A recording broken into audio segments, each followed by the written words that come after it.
Hi everyone, welcome back again. हमारी इस SSC CGL 2024 के प्रीलिम्स पेपर सॉल्यूशन की सीरीज में एक और वीडियो के अंदर हम 11 सितंबर के शिफ्ट नंबर 2 में पूछे गए क्वेश्चंस को डिस्कस करेंगे। इससे पहले की जितनी भी शिफ्ट अभी तक हमने कवर करी हैं उनका प्लेलिस्ट आपको इस वीडियो के डिस्क्रिप्शन में मिल जाएगा, उसे भी आप चेकआउट कर सकते हैं। और आगे आने वाली जितनी भी आपकी शिफ्ट्स के अंदर पूछे गए मैथ के सवाल हैं वो भी उसी प्लेलिस्ट में अपडेट कर दिए जाएंगे। तो चलिए फिर शुरू करते हैं इस आपकी 11 सितंबर की शिफ्ट नंबर 2 के मैथ्स के क्वेश्चंस के डिस्कशन को। इसके अलावा अगर आप में से कोई भी पहली बार इस प्लेटफॉर्म पर आया है तो ये मेरा एप्लीकेशन ADU24 है, इसको आप इंस्टॉल कीजिएगा और इसमें आपके किसी भी वनडे गवर्नमेंट एग्जाम्स की तैयारी करने के पर्याप्त साधन है। एक बार इसको चेकआउट जरूर कीजिएगा, जैसे कि इसके अंदर अभी तक एसएससी के द्वारा कराए गए जितने भी एग्जाम्स है उसमें सारे के सारे जीएस के क्वेश्चंस का कलेक्शन है। ऐसे ही एक इंग्लिश का कोर्स आपको मिलेगा और आगे आने वाले टाइम में आपको मैथ का और रीजनिंग का भी कोर्स इसी प्रकार से अपडेट करके प्रोवाइड किया जाएगा। इसके अलावा ये मेरे 4 कोर्सेज हैं जिसमें आप complete English, complete math, complete reasoning और जीके जीएस के कंटेंट को वीडियो फॉर्म में और मेरी जो ई बुक्स हैं उनके रूप में एक्सेस कर सकते हैं। बाकी की भी काफी सारी चीजें हैं, हर एसएससी एग्जाम के रिलेटेड आपको टेस्ट सीरीज मिलेंगी, हर रेलवे एग्जाम से रिलेटेड टेस्ट सीरीज मिलेंगी, current affair, static GK, computer and all, इसको भी आप चेकआउट जरूर कीजिएगा। तो चलिए फिर पहले सवाल पर आते हैं और पहला सवाल डिस्कस करते हैं। एक चोर की एक पुलिसकर्मी से 500 मीटर की दूरी है, 200 मीटर की दूरी है। चोर भागने लगा, पुलिसकर्मी ने उसका पीछा किया। चोर और पुलिसकर्मी की आपको इन्होंने स्पीड दी। आपसे पूछा गया है कि 9 मिनट के बाद उन दोनों के बीच की दूरी क्या होगी। तो देखो, रिलेटिव स्पीड वाला जो कॉन्सेप्ट होता है उसको आप लोगों को अप्लाई करना होता है। तो ये है भाई पुलिस, ये है चोर, दोनों के बीच में आप लोगों को जो डिस्टेंस दी गई है वो कितनी है, 200 मीटर्स। आपको पुलिस की स्पीड कितनी दी गई है, 11 किलोमीटर प्रति आवर, और आपको जो चोर की स्पीड दी गई है वो दी गई है 10 किलोमीटर प्रति आवर। दोनों की स्पीड जरूर चेक कर लीजिएगा। कभी कभी चोर की ज्यादा दे दी जाती है और विकल्प में आपसे पूछ लिया जाता है, एक विकल्प दे दिया जाता है कि चोर को पकड़ा ही नहीं जाएगा, या फिर ये जो सवाल का फॉर्मेट इन्होंने दिया है कि बीच की दूरी कितनी रह जाएगी, मे बी वो सवाल का तरीका भी आपसे पूछ लिया जाए। अब इन दोनों के बीच की जो रिलेटिव स्पीड है यानी कि जो सापेक्षिक गति है वो आप कैसे निकालेंगे। आप सभी को पता है कि आप इसमें से पुलिस की स्पीड से जो चोर की स्पीड है इसको माइनस कर देंगे और यहां से आया ये आपका 1 किलोमीटर प्रति घंटा। ठीक है, अब हमें क्या करना पड़ेगा, इसको कन्वर्ट करना पड़ेगा। कन्वर्ट करना पड़ेगा, क्यों कन्वर्ट करना पड़ेगा, क्योंकि जो दूरी थी दोनों के बीच में वो आपको मीटर में दी गई है। आपने जो रिलेटिव स्पीड निकाली है वो आपकी किलोमीटर प्रति घंटा में निकाली है। तो यहां से जो रिलेटिव स्पीड बनेगी वो क्या बनेगी, आप क्या कर देते हैं, आप 18/5 कर देते हैं, या फिर आप अगर किलोमीटर को मीटर करके और आवर को मिनट करके करना चाहते हैं तो आप उससे भी कर सकते हैं। तो रिलेटिव स्पीड आपके पास आई 50/3 मीटर पर मिनट। टाइम आपको इन्होंने कितना बोला है कि 9 मिनट के बाद इन दोनों के बीच की दूरी। तो आप लोगों से पूछा जाएगा कि इस स्पीड से 9 मिनट के बाद दोनों के बीच की दूरी कितनी रहेगी। तो मैं सबसे पहले क्या निकाल लेता हूं, डिस्टेंस निकाल लेता हूं। तो रिलेटिव स्पीड आप लोग जो कि आपने निकाली 50/3, कितने समय के बाद पूछ रहे हैं, 9 मिनट के बाद, 3 से 3 बार, यानी कि 150 मीटर का डिस्टेंस बना रहा 9 मिनट के बाद। शुरुआत में कितना था, 200 मीटर। अब आपसे पूछा गया है कि 9 मिनट बाद कितना, तो शुरुआत में अगर 200 मीटर था, अभी 9 मिनट बाद 150 मीटर है, तो बचा हुआ कितना रहा, 50 मीटर रहा। तो यहां पर ये जो आपका ऑप्शन नंबर ए दिया गया था वो इसमें करेक्ट हो जाता। चलिए अगले सवाल की तरफ बढ़ते हैं। ज्योमेट्री से रिलेटेड आपका सवाल पूछा गया है। ये आपको एक ट्राइंगल दिए हैं एबीसी, एबी और एसी को इन्होंने बराबर कर दिया है, एक एंगल की वैल्यू दी है और दूसरा एंगल आपसे पूछ रहे हैं, दो साइड्स बराबर दी हैं।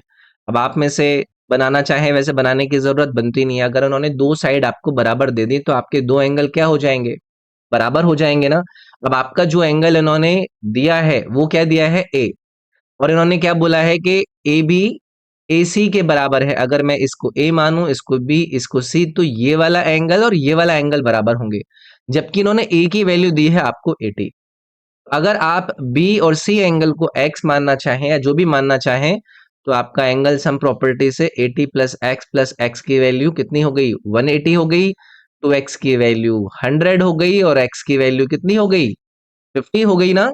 तो यहां से आपका ये जो ऑप्शन नंबर बी था ये करेक्ट हो जाता। कोई परेशानी और दिक्कत तो नहीं ना। चलो अगला सवाल देखते हैं।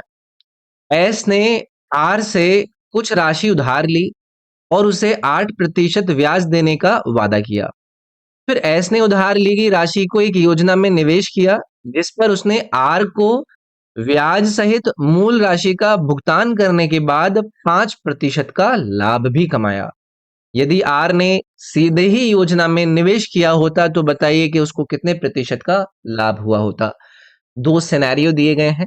एक से कोई अमाउंट लेकर एक स्कीम के अंदर उसने इन्वेस्ट किया है, तो वहां पर इन्होंने कंडीशन दी कि वो किसी स्कीम में इन्वेस्ट करने के बाद उसका प्रिंसिपल भी लौटा देता है और कुछ लाभ भी प्राप्त करता है। फिर उन्होंने दूसरी कंडीशन दी कि अगर वो अपने उस फ्रेंड से लोन नहीं लेता और सीधा स्कीम में इन्वेस्ट करता, उस कंडीशन में इस व्यक्ति को कितना लाभ प्राप्त होता। तो अगर ये सिचुएशन क्लियर है तो कुछ नहीं बचता है। तो आप ये मान लीजिए कि जो अमाउंट बोरो किया गया वो पी मान लेते हैं थोड़ी देर के लिए। अब जो प्रॉफिट वो भाई साहब अर्न कर रहा है, कौन अर्न कर रहा था, आर अर्न कर रहा था ना, वो आप मान लीजिए कि जो प्रॉफिट अर्न आर के द्वारा करा गया, अगर उस प्रॉफिट को वो इन्वेस्ट करता डायरेक्टली, उसकी वैल्यू मान लीजिए कि वो कितनी है, x%। यानी कि अगर वो डायरेक्टली इन्वेस्ट कर रहा होता तो हमने मान लिया कि x% का उसको प्रॉफिट हो रहा होता। लेकिन पी को उसका लिया गया जो भी उसने राशि ली थी, अगर उसको वो लेकर उसको अपना वापस करने के बाद प्रॉफिट दिया गया है, वो कितना दिया गया है आपको, 5%। तो आपको बताना है कि बताइए कि अगर वो डायरेक्टली स्कीम के अंदर इन्वेस्ट करता, यानी कि जो एक्स वाली वैल्यू है ना वो आपको कैलकुलेट करनी है।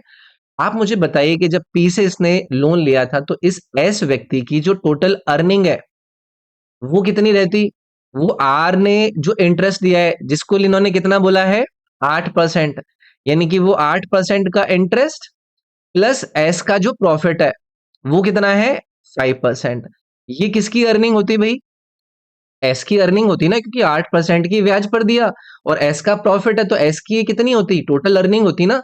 आपने जब ये बोरो किया हुआ अमाउंट यहां पर पी माना तो इसको रेफर करते हुए हम क्या करेंगे, अब इस सवाल को सॉल्व करेंगे। यहाँ पर जगह नहीं है, मैं इस चीज को यहां से हटा दूं। ये समझाने के लिए था कि हो क्या रहा है, सिचुएशन क्या है।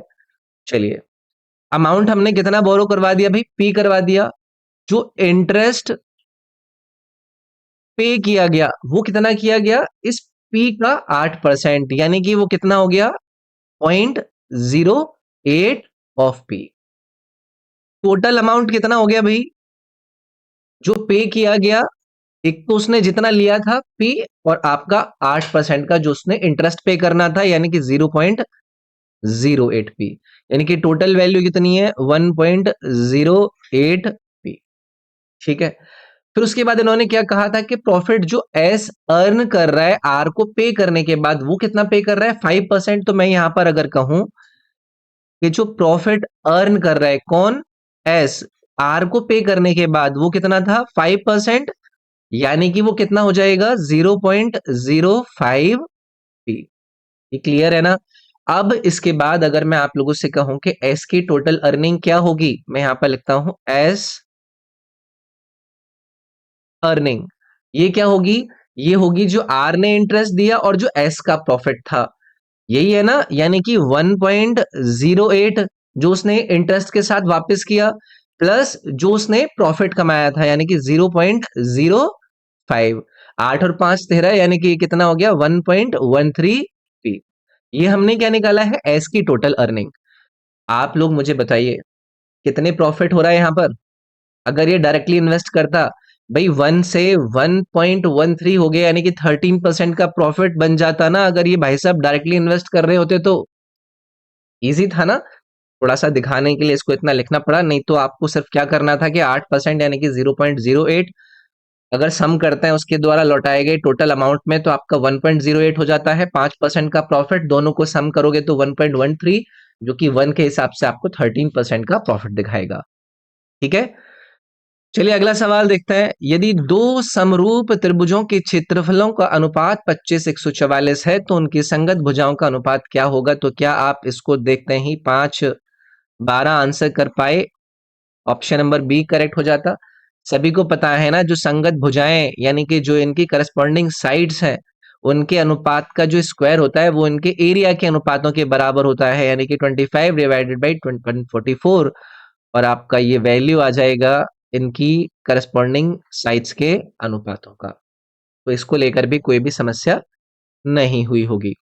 अगला देखते हैं भाई। ट्राइंगल पी क्यू आर में एम एन और एस क्रमशः भुजाओं पी क्यू पी आर और क्यू आर के मध्य बिंदु है। यदि पी क्यू आर का क्षेत्रफल उन्होंने आपको 46 सेंटीमीटर स्क्वायर दिया है, तो चतुर्भुज एम एन आर क्यू का क्षेत्रफल ज्ञात करें। ज्यादा समय नहीं लिया जाता है, आप लोगों को सामने चलो एक बार इस डायग्राम को ड्रॉ करेंगे। ये आपका पी क्यू आर आपके इस ट्राइंगल के 3 वर्टिसेस हो गए।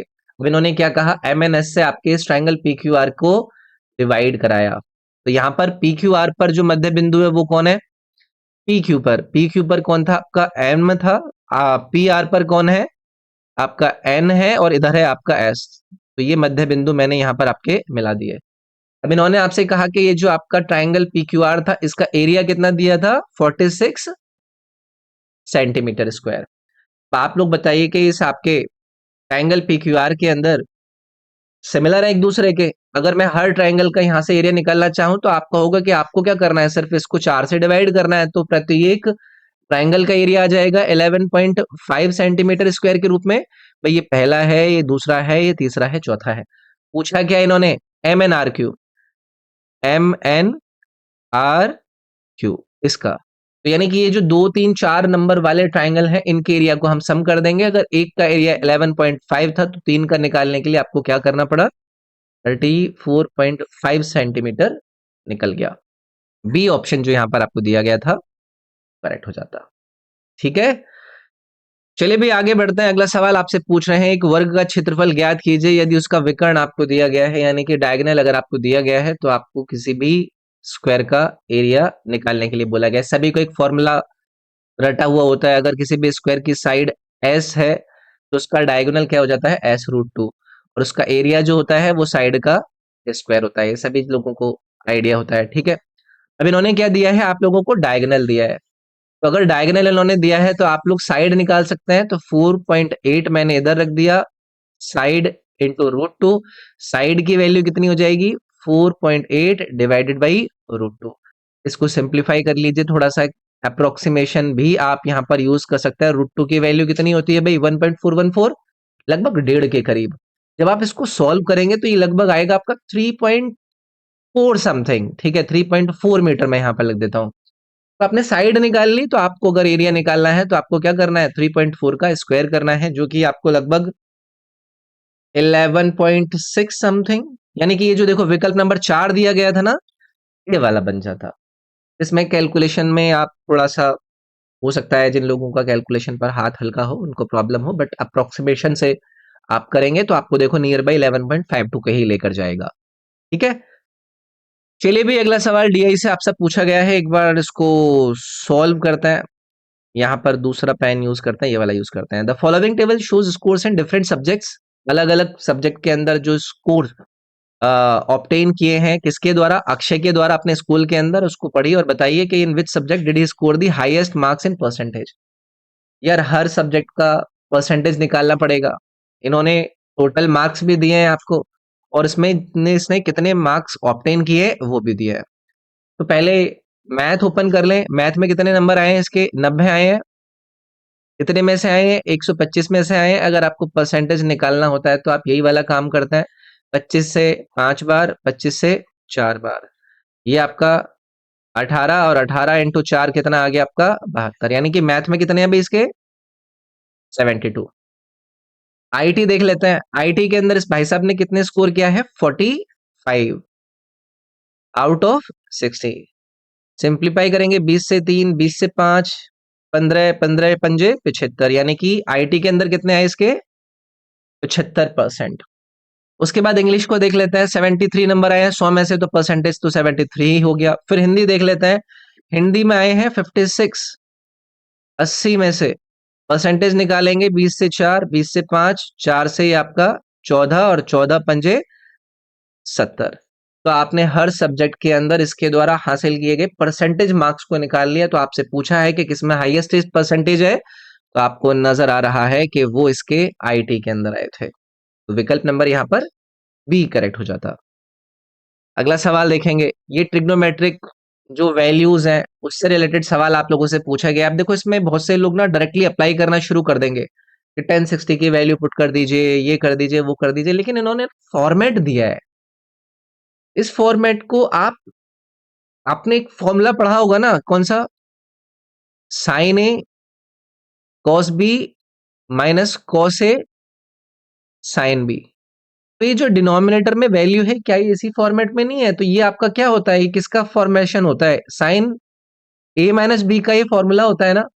अगर ये पता था तो आप इसको अप्लाई कर पाते। ऊपर वैल्यू पुट कर दीजिए, नीचे आप इस आइडेंटिटी को पुट कर दीजिएगा। इसका आंसर आप मुझे बताएंगे कमेंट सेक्शन में।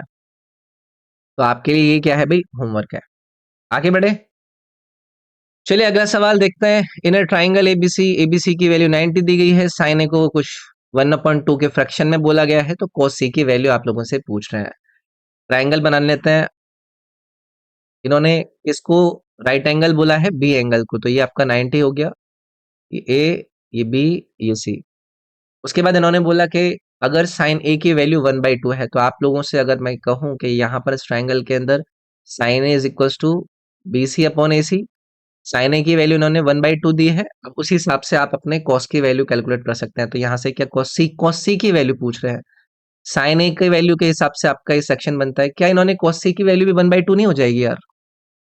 अगर ये 90 है, इस ए की वैल्यू इन्होंने 1/2 दी है, कुछ भी मान हो सकता है, तो अगर उसका 90 माइनस निकालूंगा तो वो आपका cos c के बराबर नहीं हो जाएगा। तो ये आपका सीधे सीधे, आपको कुछ भी नहीं करना था इसके अंदर, ये कुछ ट्रायंगल बनाने की जरूरत भी नहीं थी। डी ऑप्शन यहाँ पर करेक्ट बन जाता। ठीक है, चलिए अगला सवाल देखते हैं। 7 1/5 और 245 के माध्य समानुपातिक और एक सम संख्या के साथ विभाजित करने पर भागफल आपको ज्ञात करना है। Find the quotient when the mean proportion of 7 1/5 and 245 is divided by an even number।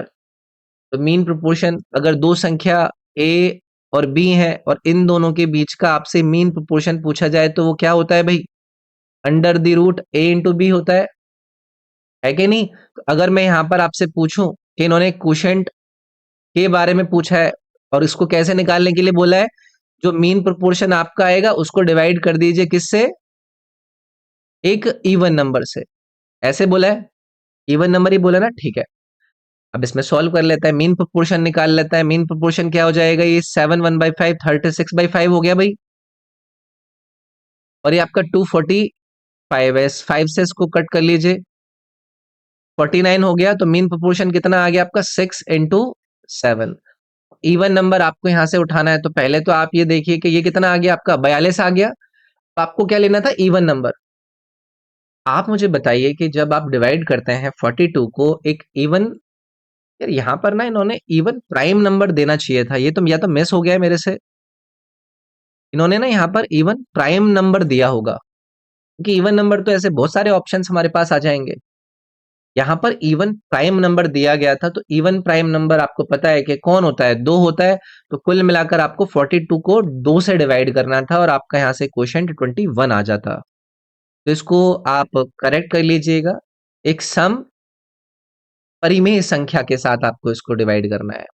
ठीक है, चलिए भी आगे बढ़ते हैं। फिर से आप लोगों को एक वेन डायग्राम दिया गया है, मतलब एक डीआई का क्वेश्चन दिया गया है, एक बार ग्राफ दिया गया है। यहाँ पर सर्कुलेशन जो ग्रोथ हुई है एक मैगजीन के अंदर जुलाई 2022 से दिसंबर 2022 की, उसका डेटा आपको दिया गया है। During October to December there was an even growth rate, the average of which आपको बताना है। तो एक एक करके देख लेते हैं कि भाई ग्रोथ रेट में किस तरीके की सिचुएशन बन रही है। ठीक है, कब से कब तक इन्होंने पूछा है, जुलाई से 2022 तक का इन्होंने आपको दिया है। और मैगजीन का हो गया ड्यूरिंग अक्टूबर टू दिसंबर। तो चलो एक बार पेन चेंज कर लेते हैं, अक्टूबर टू दिसंबर। देखो अक्टूबर में आप यहाँ पर है, दिसंबर में आप यहाँ पर है, आपको यहाँ पर ग्रोथ नजर आ रही है डेटा के हिसाब से। ठीक है, ओके। उसके बाद इन्होंने कहा है कि द एवरेज ऑफ विच, तो चलिए आप इन दोनों का डिफरेंस निकालेंगे, आप इनको डिवाइड करेंगे। इसको आपके लिए होमवर्क के फॉर्म में दे देता हूं मैं, ठीक है। थोड़ा इससे कैलकुलेशन वाले ना उनको एक बार आप ट्राई कीजिएगा, वैसे इसमें कुछ है नहीं, परसेंटेज में आपको निकालना है। अगला सवाल है, आपको इवेल्युएट करना है, एक आपको ट्रिग्नोमेट्रिक एक्सप्रेशन दिया गया है, तो ट्राई कीजिए भाई। पिछली क्लास के अंदर भी ऐसा सवाल हमने किया था। यार ये कोसेक 56 है। अब इसको अगर साइन के फॉर्मेट में लिखूंगा तो आप इसको क्या कह सकते हैं, आप इसको 1/sin 56 भी बोल सकते हैं। उसके बाद उसका अगर आप 90 माइनस के फॉर्मेट में निकालेंगे तो आप इसको सब्सटीट्यूट कर सकते हैं। तो मैं क्या लिखता हूँ, इसके लिए लिख देता हूँ 1/sin 56। ये cos 34 को ऐसे ही रखते हैं, cos 59 को ऐसे ही रखते हैं, cosec 31 आपका 1/sin 31। इतना लिखने की जरूरत नहीं है, but just to explain. sin 56 को अगर आप 90 माइनस थीटा के फॉर्मेट में लिखेंगे तो ये आपका क्या हो जाएगा, cos 34 भी लिख सकता हूं ना भाई मैं इसको। कैसे, cos 90 माइनस 34 ही है ना ये, सॉरी sin 90 माइनस 34, और ये क्या हो जाएगा आपका cos 34। Same goes with this. तो ये कितना आ गया 1, ऐसे ही ये वाला कितना आ गया 1, और ये दोनों को माइनस कर दिया तो ये कितना आ गया 0। यहाँ पर आपका बी ऑप्शन करेक्ट हो जाएगा। चलिए आगे बढ़ते हैं भाई। एक्सप्रेशन आपको दिया गया है, इसकी वैल्यू आप लोगों को निकालने हैं। तो ये अलजेब्रा के जो एल्जेब्रिक एक्सप्रेशंस होते हैं उनसे रिलेटेड आपका सवाल है।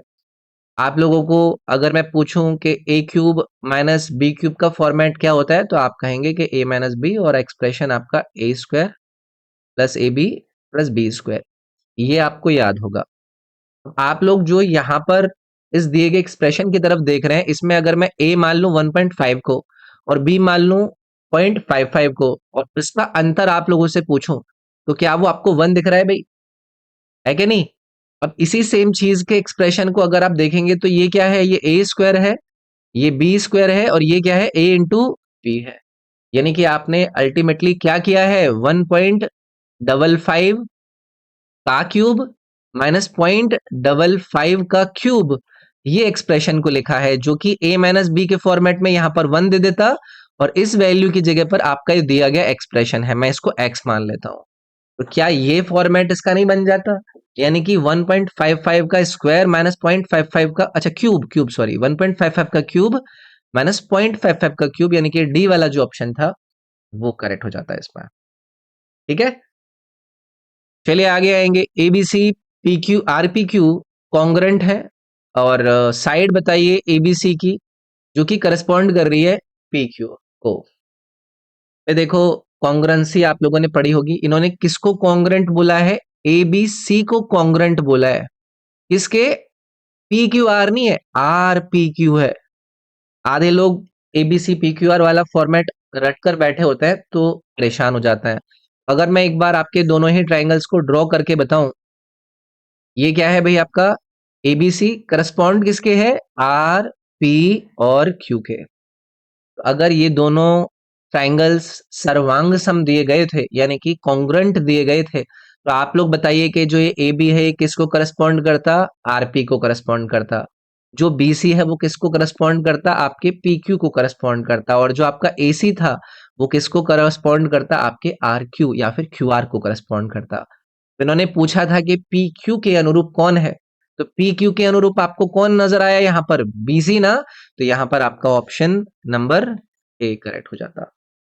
ज्यादातर लोग इसको जल्दी जल्दी में निपटा कर निकल लेते हैं, लेकिन वो ये नहीं देखते हैं कि जिसके करस्पॉन्ड इसको कहा गया है उसको एक बार चेक कर लो। चलिए आगे बढ़ेंगे भाई। एक आपको दो इक्वेशन दी गई हैं, और आपसे इन दोनों इक्वेशंस को देने के बाद ये पूछ रहे हैं कि बताइए कि कौन सा स्टेटमेंट करेक्ट है। The system is unique. The system has unique solution. The system has finitely many solutions but not unique.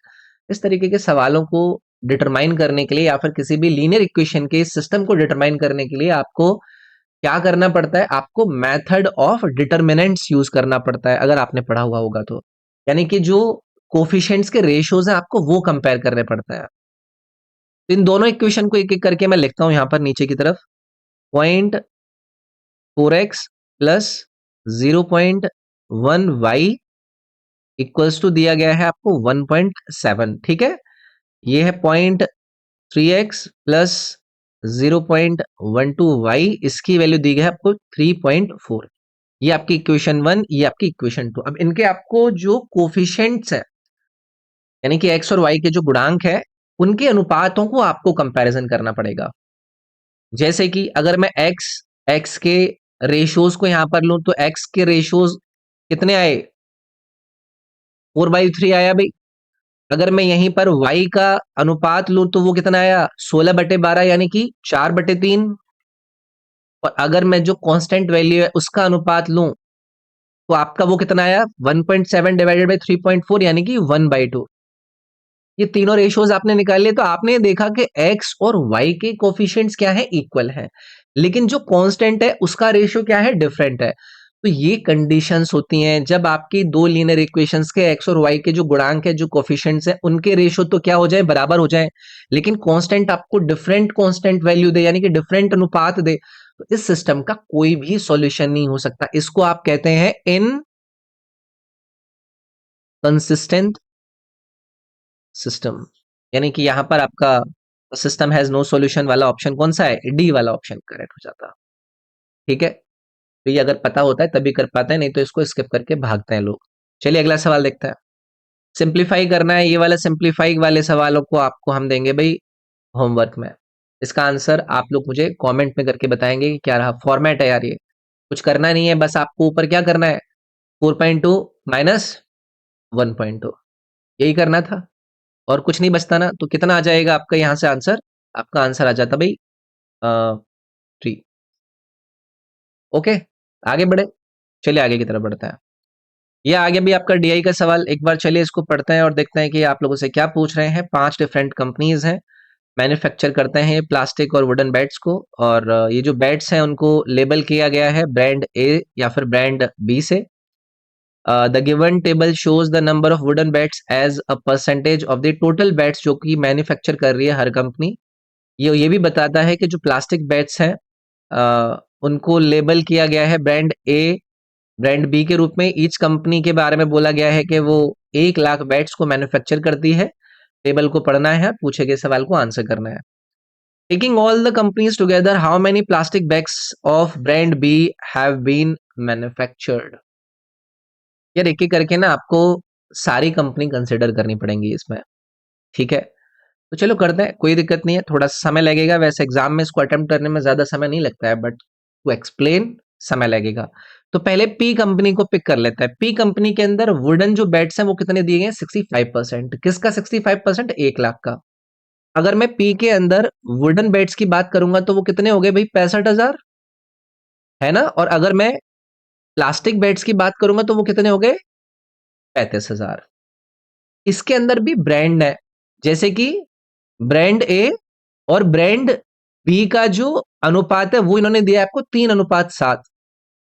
अब आप लोगों से अगर मैं पूछूं कि बताइए कि ब्रांड बी के प्लास्टिक बैट कितने हो जाएंगे?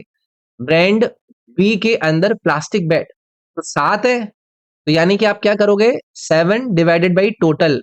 ब्रांड बी की बात हो रही है, यानी कि आपके प्लास्टिक बैट्स की बात हो रही है, तो आप क्या करेंगे? 35,000 से इसको मल्टीप्लाई करेंगे। 7 की मल्टीप्लाई करेंगे कितना आ जाएगा? 24,500। तो ये पी कंपनी के ब्रांड बी के बैट्स हैं। तो इस तरीके से आपको निकालने पड़ेंगे। इसी तरीके से अब आपको कंपनी क्यू का देखना पड़ेगा। कंपनी क्यू के अंदर कितना परसेंट है wooden bats? 70। Plastic bats 30%। Plastic bats के आपको ब्रांड ए और ब्रांड बी दिए गए हैं, तो ब्रांड बी का क्या हो जाएगा? 8/15। तो 70% अगर क्यू है जो कि वुडन है, प्लास्टिक कितना हो जाएगा? 30%, यानी कि मल्टीप्लाई करोगे आप इसमें 30,000 से। तो 30,000 की मल्टीप्लाई अगर इसमें करोगे चलो इधर लिख लेते हैं, 8/15 इंटू आपका आ गया ये 30,000। 15 दूनी 30, 8 दूनी 16, यानी कि ये कितने आ गए भाई? 16,000। ये क्यू कंपनी के ब्रांड बी के आपने प्लास्टिक बैट्स निकाल लिए। अब क्या आर आर कंपनी का देखते हैं भाई। आर कंपनी में 60% वुडन है, प्लास्टिक कितने हो गए? 40। 40 प्लास्टिक हो गए, यानी कि 40,000 बैट्स हो गए। उसमें ब्रांड बी का प्लास्टिक बैट 6 है, यानी कि ये आ जाएगा आपका 6/25। इस तरीके से निकालेंगे भी आप इसको। इसको सिंप्लीफाई करेंगे तो ये आ जाएगा आपका 9,600। ठीक है, इसी तरीके से बाकी के भी निकालेंगे और उन सबको फिर लास्ट में क्या कर देना है भी? हमें सम कर देना है। सम करके कमेंट में आंसर बताइएगा। ऐसे ही आपको आर का निकालना है, आर का तो चलो मैंने निकाल दिया था, एस और टी का निकालकर सम कर देना है सबको।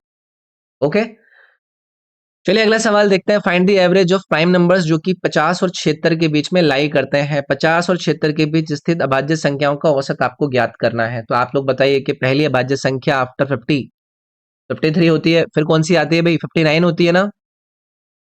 59 के बाद 61, 61 के बाद 67 आएगा, फिर 71 आ जाएगा और फिर आपका 73 आ जाएगा। 73 होती है ना, हाँ ये सारी होंगी ना भाई। ये 6 हैं आपकी प्राइम नंबर्स। अब इसका आपको क्या निकालना था? एवरेज निकालना था, तो इन सभी को जोड़ दीजिए भाई। तो 3 और 1 4, 7 4 11, 12 21, 3 24, 2 9 9 और 7 16, 16 6 आपका 22, 6 28, 5 33 और 5 38। तो 384 सम आ गया भाई।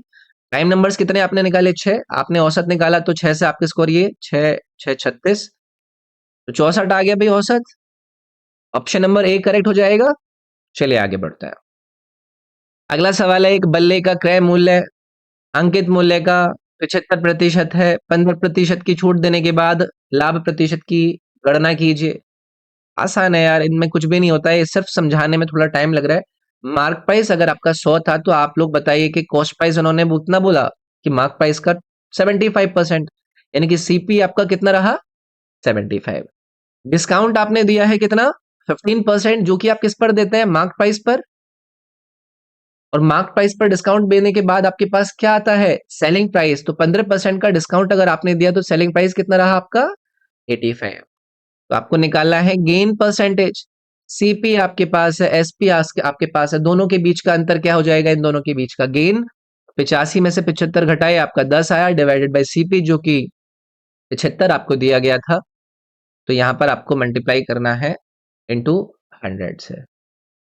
बस आपको क्या करना है, आप इसको सिंप्लीफाई कर लिए। 25 से आपका ये 3 बार चला गया, 25 से आपका ये 4 बार, तो 40 डिवाइडेड बाई 3 यानी कि 13.33% आपका यहां से गेन परसेंटेज बन जाएगा। अगला सवाल है, एक कर्मचारी का वेतन पहले 25% बढ़ाया जाता है, फिर उसमें 12% की कमी की जाती है। वेतन में प्रतिशत बताइए। यार आसान है ना, इसको करने की जरूरत तो नहीं है ना। चलो हम पहले मान लेते हैं कि भाई साहब की इनिशियल सैलरी कितनी थी? 100 थी, 25% बढ़ गई, यानी कि अब बढ़कर कितनी होगी? 125 हो गई। फिर आपने 12% डिक्रीज कर दी। 12% डिक्रीज करने का मतलब क्या है कि आप इसमें से माइनस कर देंगे 12% ऑफ 125। अब बताइए कि 12% अगर आप इसका निकाल, मतलब जो भी तरीका आपको सही लगे, तो फाइनल सैलरी आपकी कितनी बन जाएगी? ये 12% ऑफ दिस निकालोगे तो मैंने नीचे आपका 100 कर लिया, 25 से 4, 25 से 5, 4 3, यानी कि -15 करना है। तो अब कितनी आ गई है भाई फाइनल इसकी? 110। तो 100 से 110 फाइनल है, तो कितने प्रतिशत का फाइनल इंक्रीज है? 10% का फाइनल इंक्रीज है ना। ये जो बी वाला विकल्प था ये इसमें करेक्ट बन जाता। सिंप्लीफाई वाला सवाल है, जैसे कि मैंने आपसे कहा है कि सिंप्लीफिकेशन वाले सवालों को आप लोगों को होमवर्क में दिया जाएगा, तो इसका आंसर आप लोगों को मुझे कमेंट्स में करके बताना है। अगला है, निम्नलिखित में से कौन सी संख्या 2 और 5 दोनों से विभाज्य है? आपको 4 विकल्प दिए गए हैं, आपको चेक करना पड़ेगा भाई। आप लोग मुझे बताइए कि आपको अगर 2 और 5 की डिविजिबिलिटी चेक करनी है, पहले ये बताइए कि 5 की डिविजिबिलिटी चेक करने के लिए आपको क्या करना होता है कि यूनिट डिजिट या तो 0 हो या फिर 5 हो। तो क्या ये डिविजिबल होगा 2 और 5 दोनों से? क्या ये डिविजिबल होगा? नहीं होगा। फिर उसके बाद 2 से भी चेक करना है, तो 2 की डिविजिबिलिटी चेक करने के लिए आपको देखना होता है कि जो यूनिट डिजिट है वो आपकी 2 से डिविजिबल हो। एकमात्र ऐसी संख्या जो आपको यहां पर नजर आई वो नजर आई विकल्प नंबर ए के रूप में। ठीक है, चलिए अगला सवाल देखेंगे। फिर से डीआई का सवाल इन्होंने आपसे पूछा है। Following table shows the sales of cars of 5 manufacturers. 2016 से 2020 तक का उनका फिगर आपको दिया गया है।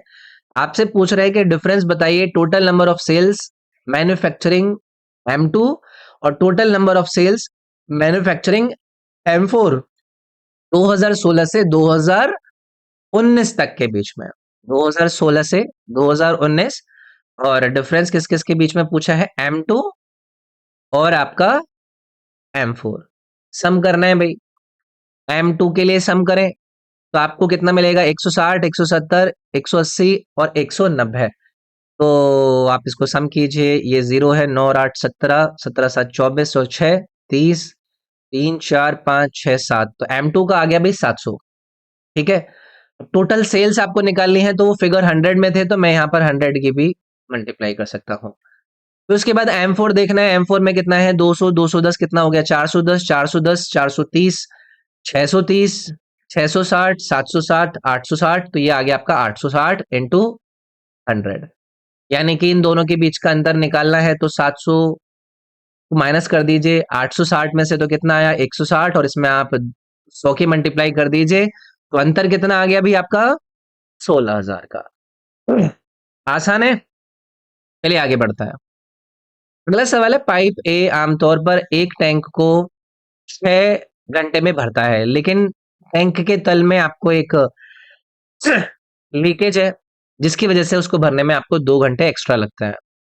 यदि टैंक ऑलरेडी भरा हुआ है तो रिसाव के कारण इसे खाली करने में कितना समय लगेगा? यार आसान है यार, पाइप को यूजुअली भरने में कितना घंटा लगा? 6, और ये क्या है, फिलिंग पाइप है, but due to the leak at the bottom of tank 2 घंटे एक्स्ट्रा लगता है। आप लोग मुझे बताइए कि जो ए वाला पाइप था 6 घंटे ले रहा है, प्रति घंटे इसकी जो एफिशिएंसी है वो कितनी है? 1/6। अगर मैं जो लीक वाला पाइप है उसकी बात करूंगा तो वो 2 घंटे एक्स्ट्रा ले रहा है, अगर वो खुद लग रहा है लीक के साथ।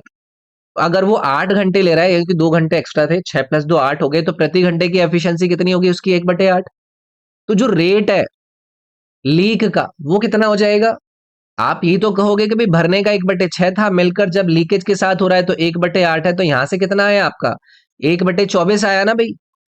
8 और 6 एलसीएम 24 आ गया, इधर आपका 3, इधर आपका 4, 4 - 3 आपका 1, तो 1/24।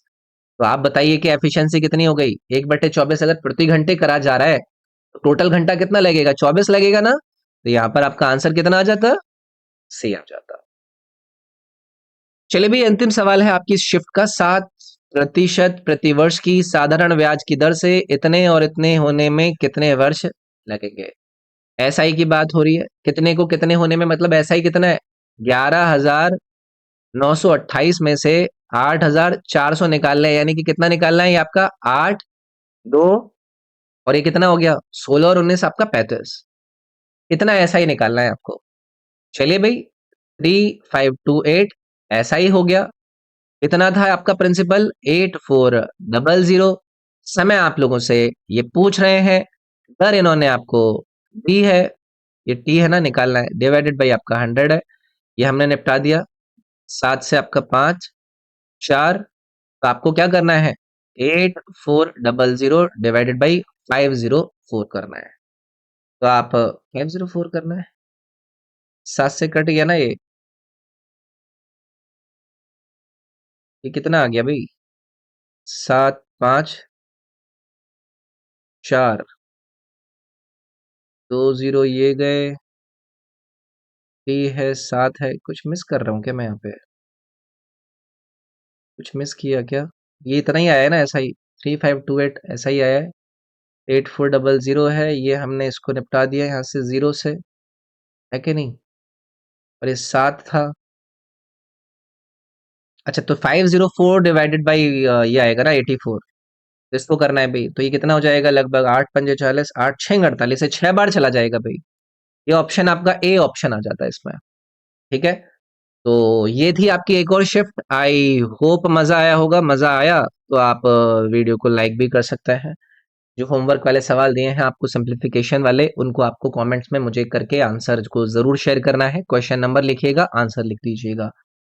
बाकी ये एप्लीकेशन मैंने जैसे कि शुरुआत में आपको बताया था, आपके किसी भी वनडे एग्जाम की तैयारी में काफी फायदा आपको देगा, तो इसको जरूर ट्राई कीजिएगा। इस पर आपके जो 4 कोर्सेज चल रहे हैं, इन चारों कोर्सेज में से आप किसी से भी जुड़कर अपने उस इंडिविजुअल सब्जेक्ट का कंप्लीट कवरेज ले सकते हैं।